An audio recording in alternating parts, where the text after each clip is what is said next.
Seja bem-vindo ao último episódio do Primeiras Frases em Inglês, o episódio de número 50. Foi uma caminhada longa, uma caminhada intensa. Se você chegou aqui, nesse episódio 50, para assistir isso aqui, parabéns se você assistiu todas as aulas e chegou até aqui, porque você merece todo esse nível de inglês, toda essa quantidade de inglês que você aprendeu até aqui. Como eu falei pra você desde o começo do Primeiras Frases, o objetivo dessa série nunca foi criar pra você já nível de fluência. Ela não é uma série pra te colocar no avançado, não é uma série nem pra te colocar no intermediário. É uma série pra criar bases fortes pra você. É uma série que permite que você estude material avançado, estude material intermediário com tranquilidade, porque as suas bases estão muito bem rígidas. O Primeiras Frases é o conteúdo mais rico pra quem tá precisando dar os primeiros passos no inglês que eu poderia ter imaginado ser capaz de produzir. E a gente chegou aqui na reta final, em que a gente vai conhecer uma última estrutura para você se tornar de uma vez por todas alguém independente para avançar a partir de agora para materiais intermediários, para materiais avançados, que é conhecer em inglês o fenômeno de phrasal verbs. Talvez você já tenha ouvido esse termo em algum momento, mas se você nunca tinha ouvido falar sobre phrasal verbs ou já ouviu falar, mas não sabe muito bem como usar, é nessa aula aqui que você vai dominar de uma vez por todas esses amigões aqui.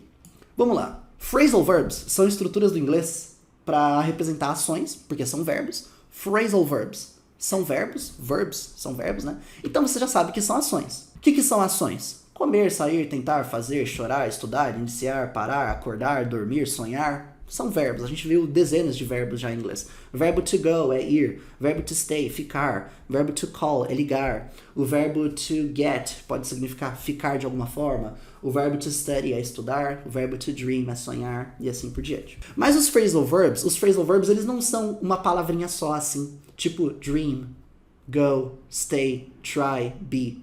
Eles são compostos de 2, 3 palavrinhas. Eles são um bloco de palavras. Como? Por exemplo, eu falo pra você assim, ó. Never give up. Never give up. Nunca desista. O que é esse give up que tá aparecendo bem aqui? Ele é um phrasal verb. Ele, nesse bloco de 2 palavras, significa desistir. Ou seja, o verbo to give up significa desistir. Ele é um conjunto aqui de 2 palavras. Lembrando que esse to tá aqui só para colocar o verbo na forma padrão de dicionário original. O to a gente já viu que ele sempre aparece nos nomes dos verbos. A gente tá vendo isso desde o começo do Primeiras Frases, então você já se acostumou. Olha para essa parte aqui agora. Give up, você tem que tratar como um bloco, como uma coisa só. Não separa o que give significa, não separa o que up significa. Então essa é a característica de um phrasal verb. Ele é um verbo, ali, um bloco de palavras, e às vezes ele pode ser de 2 palavras, como o próprio give up. Pode ser de 3 palavras, como por exemplo, look forward to, é de 3 partes. Do away with é de 3 partes. Você vai ver alguns phrasal verbs que tem até 3 partes. Então ele tem 2, 3 palavras que devem ser tratados como uma coisa só. Então você vai olhar para esse bloco e tratar como se literalmente give up fosse uma palavra só. E não tem relação, muitas vezes, com essas partes individuais. Não tem o que give significa, o que up significa, você junta o sentido dos dois e chega no give up. Não dá. Porque existe o verbo to give, não existe? A gente já viu ele aparecendo. Verbo to give significa dar. Por exemplo, vou te dar um presente. I will give you a present. Por que give, que é dar sozinho, é usado em give up, como desistir? Não importa. Pode até ter uma origem, provavelmente tem um motivo pelo qual isso aconteceu, porque tudo na língua tem uma lá atrás, se você puxar o histórico das coisas, sempre vai ter uma morfologia de por que as coisas são como são, mas não importa. Não importa o sentido original de give. Não importa o sentido original de up, né? Pra cima. Não faz nenhum sentido. Trata give up como uma nova palavra. Olha esse caso. The Lakers will take on the Bulls. The Lakers will take on the Bulls. A gente tem aqui 2 times de basquete, tá? Los Angeles Lakers e Chicago Bulls. São os Lakers e os Bulls. São times da NBA, né, dos Estados Unidos. E a gente tem um phrasal verb aqui, ó. O phrasal verb take on, que significa enfrentar, encarar. A gente usa isso quando um time A vai enfrentar um time B. A gente usa isso também para falar, por exemplo, você precisa encarar os seus problemas, você precisa enfrentar os seus desafios. You have to take on your problems, por exemplo, né? Existe o verbo to take sozinho? Existe. Como a ideia de, sei lá, por exemplo, pegar. Can you take that for me? Você pode pegar aquilo para mim? Existe esse uso do take. Existe o take no sentido de custar. Você vai falar que algo custa tempo? It takes time. custa dinheiro, takes money, certo? Não importa esses sentidos isolados do take dentro do take on, ele se torna aqui uma nova palavra. Você trata esse bloco como um novo conhecimento. To take on significa enfrentar.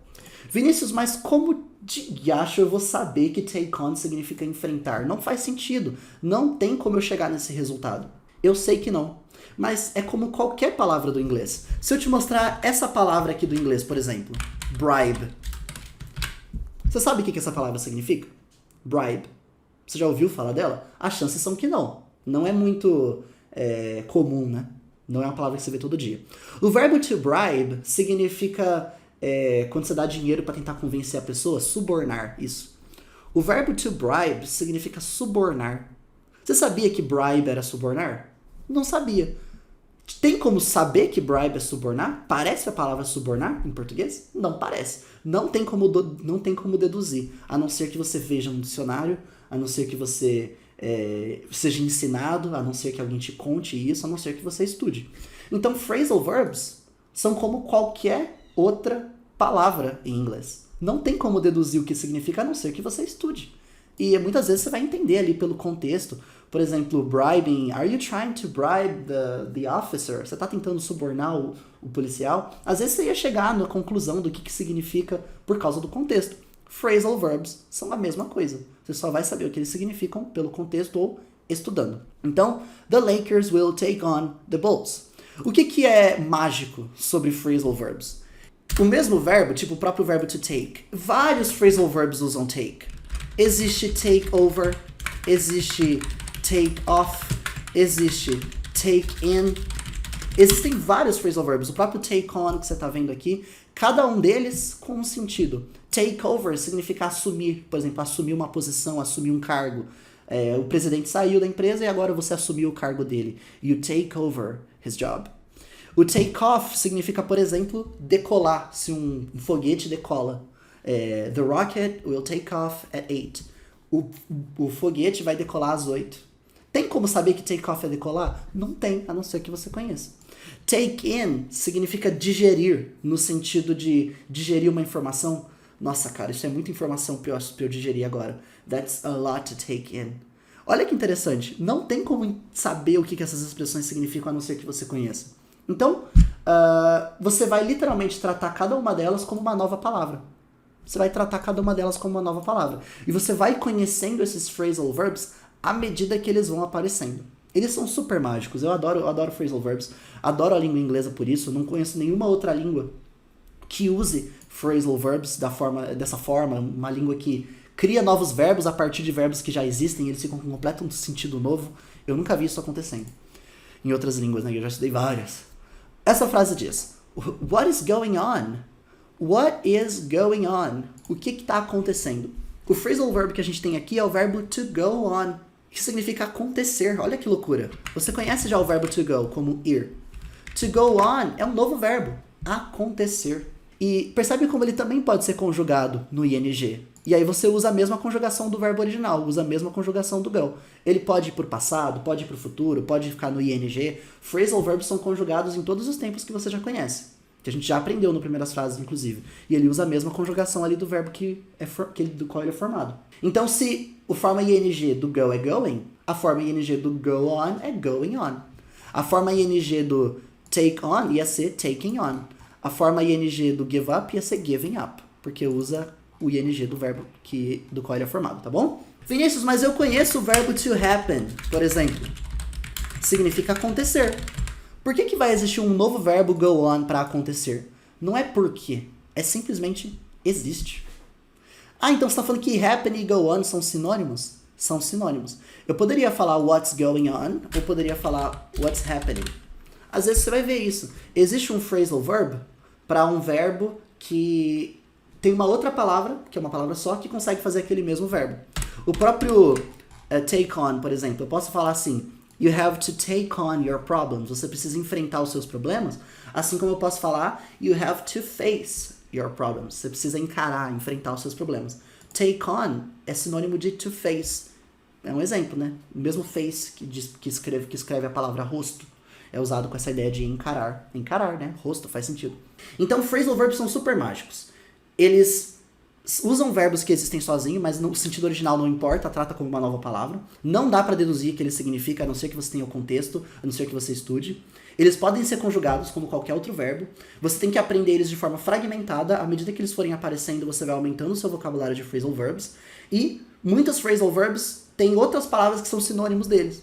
To happen é sinônimo de go on nesse uso. Olha esse caso, que maneiro.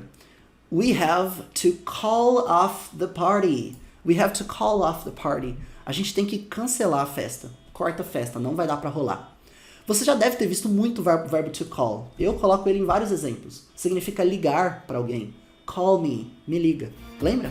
So call me maybe. Então me liga, talvez. To call é ligar. Pode ser chamar alguém também. Call your brother, chama seu irmão. Mas esse sentido do call original não importa. Call off é uma nova palavra. Significa cancelar. To call off. Por quê? Porque é. Você pode, por exemplo, cancelar o casamento. Call off the wedding. Cancela a festa. Call off the party. Cancela a reunião. Call off the meeting. Vinícius, mas não existe um verbo to cancel? Existe o verbo to cancel, cancelar. Eu não poderia simplesmente falar we have to cancel the party? Poderia. Mas são sinônimos. São duas palavras que você pode usar uma ou usar outra e chega no mesmo resultado. É igual falar, cara, eu tenho que te contar uma coisa. Ou, cara, eu tenho que te falar uma coisa. Te contar uma coisa e te falar uma coisa é a mesma coisa. Te contar, falar, dizer, tudo sinônimo. Mesma coisa, call off é sinônimo de cancel aqui. Beleza? So, we have to call off the party. Temos que cancelar a festa. Bem legal, né? Olha essa frase. I can't get over her. I can't get over her. Não consigo superá-la. O verbo to get é profissional em ter phrasal verbs. Além dele já ter muito sentido sozinho, né? Ele tem, por exemplo, o sentido de ficar com fome, ficar com sono, ficar grávida, ficar doente, ficar rico, ficar pobre, né? Get hungry, get tired, get pregnant, get sick, get rich. O to get também tem o sentido, ele sozinho, tá? Tem o sentido de fazer alguém fazer alguma coisa. Por exemplo, I have to get him to do that. Eu preciso fazer ele fazer aquilo. Get him to do that. Existe aquilo. Tem o sentido do get de... Deixa eu pensar. De ter a oportunidade, ter a chance de fazer alguma coisa. Por exemplo, eu tive a oportunidade de conhecer meu ídolo. I got to meet my idol. Por exemplo, eu tive a chance. Você não tem o direito, você não tem a chance de me falar o que fazer. You don't get to tell me what to do. Então o get sozinho ele já é um coringa, né? Fora de infinitos outros usos de get, tem de fica aqui, vem cá, o get é maravilhoso. Então ele já é uma palavra muito coringa sozinho. Ainda tem muitos phrasal verbs com get. Existe get in, get out, get on, get over, get around, get off, get away. Existem muitos phrasal verbs com get. Existem muitos mesmo. E o que você faz com essa informação? Nada. Não importa o fato de que existem muitos phrasal verbs com get. Porque existem muitas palavras na língua. Aprender um novo uso de get, aprender um novo phrasal verb com get também, é como aprender uma nova palavra. Você aprende novas palavras todos os dias. Não tem problema o fato de que tem muitos phrasal verbs com get. Eles vão aparecendo e você vai aumentando o seu conhecimento sobre eles. E esse aqui é um exemplo de phrasal verb com get, que é o to get over.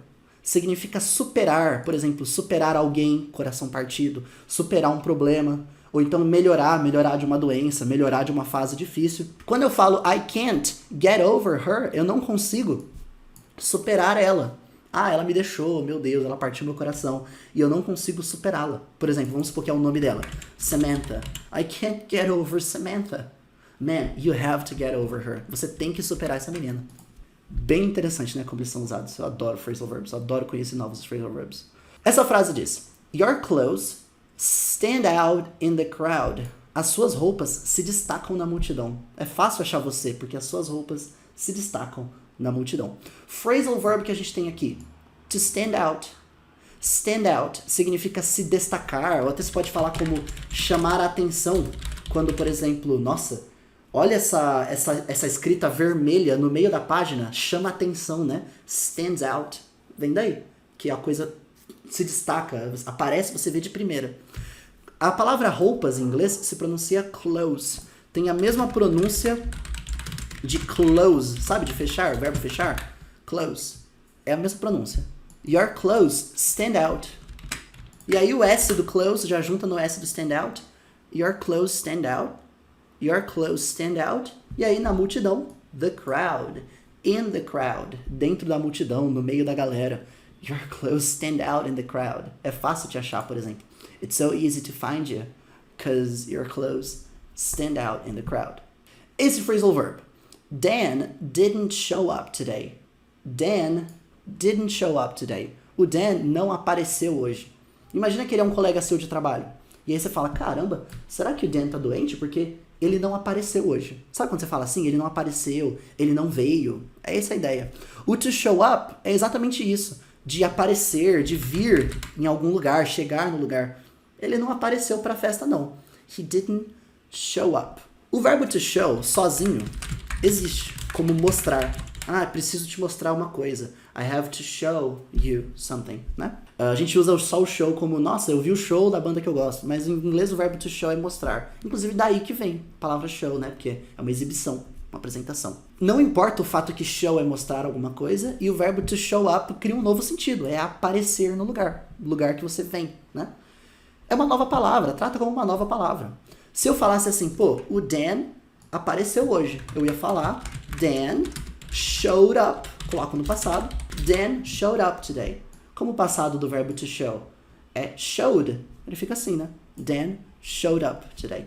Aqui tá show up assim porque coloquei no passado na negativa com o didn't, falando que não aconteceu, né? Como a gente aprendeu sobre o didn't, teve uma aula só sobre o didn't, falando não fez, então Dan didn't show up é a forma correta, ok? Não pode falar didn't showed up. E aí não é por causa do show, é porque qualquer verbo que fosse aqui, ele fica na forma padrão, quando você já usa o didn't, para falar que não fez. Olha que interessante esse phrasal verb. Eat up your vegetables. Eat up your vegetables. Coma tudo, seus vegetais. Your vegetables, seus vegetais, seus legumes. Eu poderia simplesmente falar eat your vegetables, assim? Poderia. O verbo to eat é comer. Quando eu falo eat your vegetables, eu estaria falando coma seus vegetais. Estaria correto. Agora, existe um phrasal verb com o eat, que é o eat up. Eat up. Fala tudo junto. Eat up. Que significa comer tudo. Comer até o fim. E existe também o drink up. Porque drink não é beber? Drink up existe como beber tudo, beber até o fim. Mas Vinícius, up é pra cima sozinho, né? A palavra up significa pra cima. Daí que vem o nome do filme, Up, que ele voa, né? Ele vai lá pro céu. De onde vem o sentido de que eat up e drink up é beber tudo, comer tudo? Não importa. Por quê? Simplesmente é. Muitos phrasal verbs com up significam fazer algo até o fim. Pack up, por exemplo, é empacotar suas coisas todas até o fim. Clean up é limpar o ambiente todo até o fim. Então, alguns phrasal verbs com up expressam essa ideia de fazer até o fim. O motivo não importa, se você aceitar que já tá bom, tá bom? Então, por exemplo, drink up your coffee and let's go. Beba aí todo o seu café e vamos embora. Drink up your coffee and let's go. Tá bom? Eat up your vegetables. Então, coma tudo, seus vegetais, até o fim. E aí, essa frase diz, I can't believe he turned down this offer. I can't believe he turned down this offer. Não consigo acreditar que ele recusou essa oferta. O verbo to believe, aqui ó, significa acreditar. Quando você fala I can't believe, como a gente já aprendeu sobre a palavra can't, não consigo acreditar. Não consigo acreditar que o quê? Vem uma nova frase aqui, ó. He turned down this offer. He turned down this offer. Ele recusou essa oferta. Existe o verbo turn? Existe. Como, por exemplo, virar. Por exemplo, vira aqui. Você está dirigindo, eu falo, vira aqui. Turn here. Ou então, vira de costas. Turn around. Dá meia volta, né? Beleza, o turn é virar. Turn down é virar para baixo? Não. Turn down é recusar. Turn down é falar não para algum pedido, para uma oferta, para um convite. Você vai na festa? Não. I turned down the invitation. Eu recusei o convite, por exemplo. O que é interessante, né? Porque parece que é o sentido, como é virar para baixo, que o down é para baixo, parece que você tinha um convite aqui, aí você, nossa, não vou não. Aí você virou o convite, sabe? Você pôs o papel para baixo, no sentido de, não, vou recusar isso aqui. Às vezes você até consegue dar uma filosofada aqui e conseguir visualizar por que o sentido do phrasal verb é aquele. Às vezes até dá para fazer um xadrez mental aí para chegar nesse resultado. Mas na maioria das vezes não. Por isso que eu prefiro que você não fique preso a tentar encontrar sentidos. Porque como é que você encontra sentido nisso aqui? Irá é comer tudo. Não dá para encontrar sentido na maioria das vezes. Às vezes dá, na maioria das vezes não. Então não se prenda sempre a isso, ok? E aí a última frase dessa aula, que é a última frase do Primeiras Frases. A frase é: Robert isn't here. Robert isn't here. He went back home. Robert não tá aqui. Ele voltou para casa. Por exemplo, a gente trabalha junto. Olha, mais um exemplo de trabalho junto, né? Aí eu tô lá no escritório e falo, mas cadê o Robert? O Robert não tava na sala dele? Eu falo, não, o Robert não tá aqui. Ele já voltou para casa. Olha que interessante. Se eu falo que o Robert is here, ele tá aqui. Ele está. Robert is here. Se ele não está, he isn't here. Tá negando aqui o to be. A gente já viu bastante. Quando eu falo he went back home, esse phrasal verb aqui é o verbo voltar, que vem de onde? To go back. Go back é voltar. Você lembra do verbo to go? Quando a gente estudou o verbo to go como ir, lembra que o passado dele é went? Passado, eu fui, ela foi, nós fomos. Lembra disso? Passado de go é went. Lembra que não faz nenhum sentido isso? Quando você viu isso aqui acontecendo, quando a gente estudou o passado, você talvez até achou estranho, né? Mas por que diachos passado de go é went? Porque não é nada parecido, né? Pô, o passado de do é did, é parecido. O passado de try é tried, é parecido. O passado de bring é brought, é meio parecido. Agora, o passado de go é went, nada a ver. Só que você para pra pensar, o próprio verbo ir, no português, no passado ele fica fui com F. De onde veio esse F? Não faz sentido nenhum, né? Então o ir também é bem estranho em português. Como o passado de go é went, qualquer phrasal verb que for com go vai ficar went também no passado. Então go back é voltar. Went back é voltou. He went back home. Ele voltou para casa. Tá bom? Então, esses são os phrasal verbs do inglês. E assim você vai conhecer infinitos mais. Assim, eu te mostrei o que aqui? 10, 11, 12 phrasal verbs. Existem centenas de milhares. Tá bom, centenas de milhares é exagero, mas existem muitos.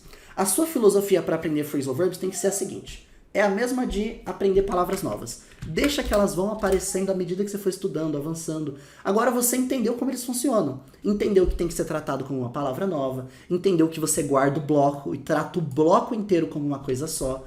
Você entendeu que não importa as pecinhas isoladas. Não dá para entender os sentidos isolados. Às vezes dá, porque go é ir, back de volta, go back, ir de volta, voltar. Às vezes você consegue, na maior parte das vezes não dá para encontrar sentido nas partes. Você entendeu que eles podem ser conjugados no passado, no ing, usa a mesma conjugação ali do verbo que os forma. Você viu que existem muitos phrasal verbs que existem outros sinônimos para eles, né? O próprio, to go on, acontecer. Existe o verbo to happen, que é acontecer. Tá tudo bem. E uma coisa também interessante sobre phrasal verbs, que muitas vezes eles não têm um sentido só. Por exemplo, o verbo take off, eu tinha te comentado lá em cima que ele pode ser decolar, né? Tipo avião, foguete, pode decolar. Take off. Get ready for take off. Preparem-se para a decolagem. Só que ele também pode ter o sentido de tirar, remover. Quando você tira uma roupa, you take off your clothes. É um outro sentido do take off. E é o que é. Você nunca vai estar falando, por exemplo, the plane will take off, e vai significar o avião vai tirar. Jamais. O avião vai decolar. Por quê? Contexto. The plane will take off. Então o contexto mostra qual sentido que é. O próprio verbo to go on, que eu te mostrei lá em cima, que ele significa acontecer. Ele também pode significar continuar. No sentido de a gente está conversando e tal, e aí alguém interrompeu. Sim, pois não? Interrompeu? Ok. Concluiu. Aí eu falo pra você assim. Go on. Continue. Go on. Continue. Então, pode ser que um phrasal verb você veja ele tendo mais de um sentido, não tem problema. Uma palavra pode ter mais de um sentido. O to answer não pode ser responder uma pergunta ou pode ser também atender a porta.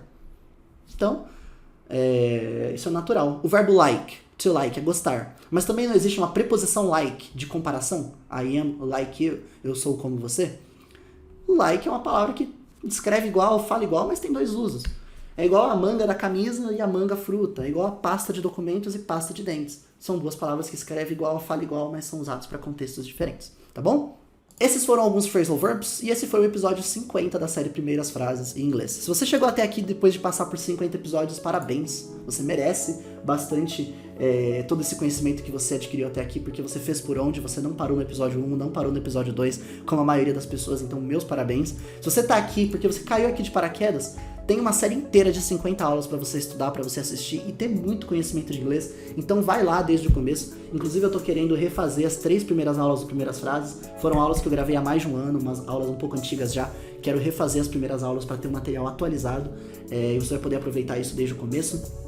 Mas eu quero te convidar também para que você não pare por aqui, não pare no Primeiras Frases em Inglês, siga em frente nos seus estudos de inglês. Poxa, você já chegou tão longe, você já fez tanto pelo seu inglês, então não pare aqui. Por exemplo, você tem uma base perfeita para seguir adiante em materiais agora mais intermediários, mais avançados. E o que você pode fazer, por exemplo, é, a partir de agora, fazer parte da minha turma de inglês. Eu quero te acompanhar lá dentro do portal Now, que é o nome da minha plataforma de estudos de inglês, onde lá eu vou te acompanhar até a fluência, eu vou te acompanhar até o avançado, com suporte para 100% das dúvidas, fazendo conversação com você para trabalhar a sua fala, a sua confiança em responder em inglês. A gente vai te acompanhar através de aulas ao vivo para ter esse contato próximo. Eu vou poder te entregar todo o apoio, o material, o método, a plataforma, as ferramentas, tudo que você precisa para chegar na fluência. Por isso, eu te espero lá. Os links estão todos aqui na descrição, abaixo desse vídeo e também no comentário fixado abaixo desse vídeo. Eu vou deixar registrado o link onde você pode acessar a página sobre o Now, ver todas as informações e entrar lá para a lista de espera, para a fila de espera, para ser avisado assim que houver uma janela de vagas para o portal Now para você poder fazer parte. Eu vou te esperar por lá porque vai ser insano, ok? Bons estudos para você. O Primeiras Frases foi só o começo. Tem muito mais coisa boa vindo por aí. A gente se vê nas próximas aulas. Enfim, não esquece de deixar o seu gostei e se inscrever no canal se você for novo por aqui, porque só vem coisa boa chegando aí. Até mais, a gente se vê nas próximas séries de aulas.